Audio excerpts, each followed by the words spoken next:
कोलकाता के एक पुराने इलाके में एक विशाल हवेली थी, नाम शांति विला। दिन में वो सामान्य दिखती थी, लेकिन रात होते ही उसकी खिड़कियों में अपने आप दीपक जल उठते और किसी युवती के गाने की धीमी दर्द भरी आवाज गूंजने लगती।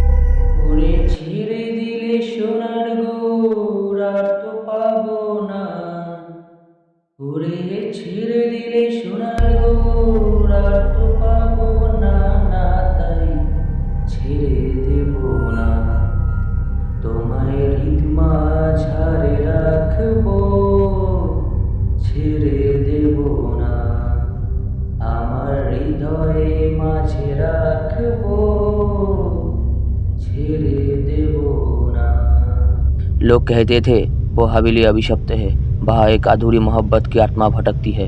आरव एक लेखक था, उसे रहस्यमय और डरावनी कहानियाँ लिखने का शौक था।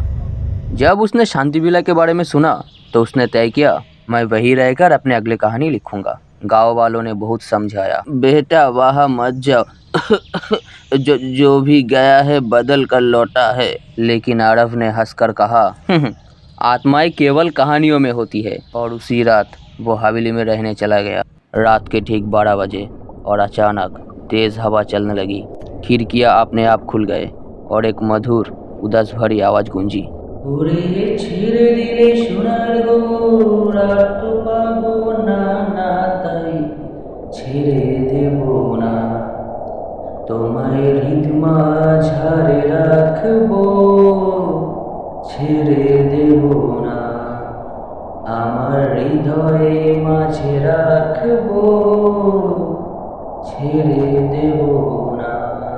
आरव का शरीर कांप उठा।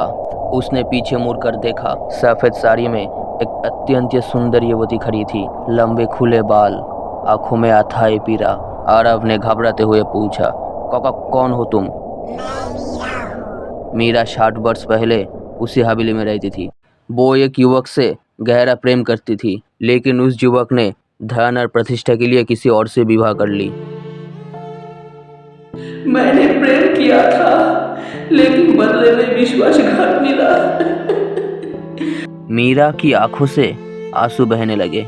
आरव को भय होना चाहिए था, लेकिन उसके मन में मीरा के लिए केवल करुणा थी। हर रात मीरा उससे मिलने आने लगी। दोनों घंटों बातें करते, अपनी भावनाएं साझा करते। मीरा ने एक रात कहा, ये प्रेम तुम्हें नष्ट कर देगा आरव, मैं जीवित नहीं हूँ। आरव ने उसका हाथ पकड़ लिया। प्रेम आत्मा से होती है, शरीर से नहीं। धीरे धीरे आरव को एहसास हुआ कि वो एक आत्मा से प्रेम करने लगा। एक दिन आरव को हवेली के एक पुराने कमरे में मीरा की डायरी मिली। उसमें लिखा था, मीरा ने आत्महत्या नहीं की थी, उसकी हत्या की गई थी और उसका हत्यारा अभी भी जीवित था। गांव का सम्मानित व्यक्ति मुखिया रघुवीर सिंह। जब आरव ने यह सच मीरा को बताया, उसकी आंखों में प्रेम नहीं, प्रतिशत की ज्वाला थी। मुझे मुक्ति तब मिलेगी जब मुझे न्याय मिलेगा। आरव ने सारे प्रमाण पुलिस को सौंप दिए। रघुवीर सिंह को गिरफ्तार कर लिया गया। जाते समय वो चीखा, मीरा तुम्हारी आत्मा कभी शांत नहीं होगी। अचानक हवेली में तेज तूफान उठा और मीरा बाहर प्रकट हुए। मुझे शांति मिलेगी। अगली सुबह खबर आई, रघुवीर सिंह के रहस्यमय हृदयाघात से मृत्यु हो गई। उस रात मीरा फिर आरव के सामने आई, लेकिन इस बार उसके चेहरे पर सुकून था। अब मेरा इंतजार समाप्त हुआ आरव, मुझे जाना होगा। आरव की आंखों से आंसू बहे निकले। क्या हमारा प्रेम भी यही समाप्त हो जाएगा? मीरा मुस्कुराई। धीरे धीरे उसका स्वर मंद पड़ने लगा। उसकी आकृति धुंधली होने लगी और फिर वो चांदनी में विलीन हो गई। कुछ महीनों बाद आरव ने एक पुस्तक लिखी, उसका नाम मीरा।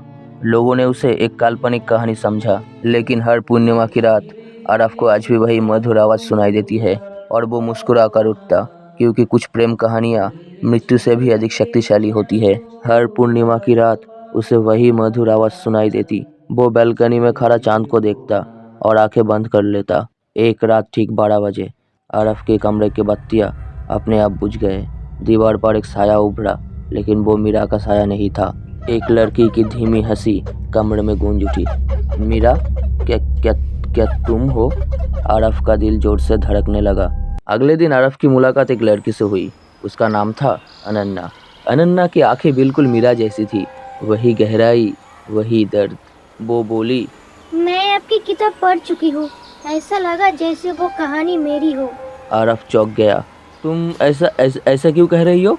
अनन्या ने धीमे से कहा, क्योंकि मुझे बचपन से एक ही सपना आता है, एक पुरानी हवेली, सफ़ेद साड़ी और विश्वासघात। धीरे धीरे सच सामने आया। अनन्या कोई सामान्य लड़की नहीं थी, वो मीरा का पुनर्जन्म थी, लेकिन इस बार उसकी आत्मा पूरी तरह शांत थी। मीरा की आत्मा का एक हिस्सा अब भी उस हवेली में बंद हुआ था। एक रात आरफ और अनन्या शांति विला में गए। जैसे ही वो अंदर पहुंचे, दरवाज़ा अपने आप बंद हो गया।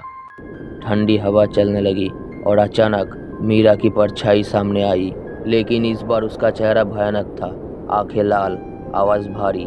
तुम मुझे छोड़कर नहीं जा सकते।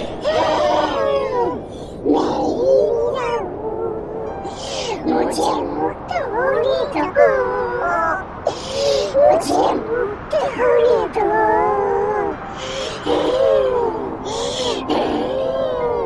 परछाई ने कहा, तुमने प्रेम तो पा लिया, पर मेरी पीड़ा अभी भी बाकी है। और अब समझ गया, जब तक मीरा का दर्द पूरी तरह समाप्त नहीं होगा, वो शांति नहीं पाएगी। वो ऊंची आवाज़ में कहा, मीरा, तुम्हारा बदला पूरा हो चुका है, अब खुद को आज़ाद कर दो। अचानक हवेली की दीवार हिलने लगी, आसमान में बिजली चमकी। अनन्या बेहोश होकर गिर पड़ी। आरव ने उसे थाम लिया। मैं तुम्हें दोबारा नहीं खोऊंगा। तभी मीरा की परछाई धीरे धीरे बदलने लगी। उसका चेहरा शांत हो गया और एक तेज प्रकाश के साथ वो साया हमेशा के लिए गायब हो गया। सुबह की पहली किरण के साथ हवेली पूरी तरह शांत थी। अनन्या ने आंखें खोली। इस बार उसकी आंखों में कोई दर्द नहीं था। वो मुस्कुराई। आरव ने उसका हाथ पकड़ लिया। कुछ प्रेम कहानियाँ डर से शुरू होती है, लेकिन उसका अंत सुकून में होता है। और हर पूर्णिमा की रात चांदनी अब डर नहीं देती, बल्कि एक खूबसूरत याद दिलाती है, सच्चा प्रेम कभी मरता नहीं, वो बस जन्म बदल लेता है।